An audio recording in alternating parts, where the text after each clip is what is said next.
आज की कहानी का नाम है चोर की दाढ़ी में तिनका।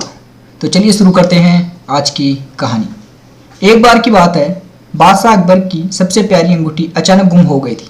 वह ढूंढने पर भी वह नहीं मिली। इस कारण बादशाह अकबर चिंतित हो जाते हैं और इस बात का जिक्र बीरबल से करते हैं। इस पर बीरबल महाराज अकबर से पूछते हैं, महाराज आपने अंगूठी कब उतारी थी और उसे कहाँ रखा था? बादशाह अकबर कहते हैं, मैंने नहाने से पहले अपनी अंगूठी को अलमारी में रखा था और जब वापस आया तो अंगूठी अलमारी में नहीं थी। फिर बीरबल अकबर से कहते हैं, तब तो अंगूठी गुम नहीं हुई, चोरी हुई है। यह सब महल में साफ सफाई करने वाले किसी कर्मचारी ने ही किया होगा। यह सुनकर बादशाह ने सभी सेवकों को हाजिर किया होने के लिए कहा। उनके कमरे में साफ सफाई करने के लिए कुछ 5 कर्मचारी तैनात थे और पांचों हाजिर हो गए।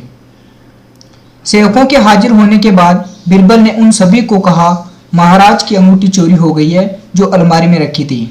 अगर आप में से किसी ने उठाई है तो बता दे, वरना मुझे अलमारी से ही पूछना पड़ेगा।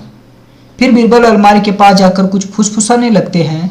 इसके बाद मुस्कुराते हुए 5 सेवकों से कहा, चोर मुझसे बच नहीं सकता क्योंकि चोर की दाढ़ी में तिनका है। यह बात सुनकर उन 5 में से एक ने सबसे नजर बचाकर दाढ़ी में हाथ फेरा, जैसे कि वह तिनका निकालने की कोशिश कर रहा हो। इसी बीच बीरबल की नजर उस पर पड़ गई और सिपाहियों को तुरंत चोर को गिरफ्तार करने का आदेश दिया। जब बादशाह अकबर ने उससे सख्ती से पूछा तो उसने अपना गुनाह कबूल किया और बादशाह की अंगूठी वापस कर दी। बादशाह अकबर अपनी अंगूठी पाकर बहुत प्रसन्न हुए।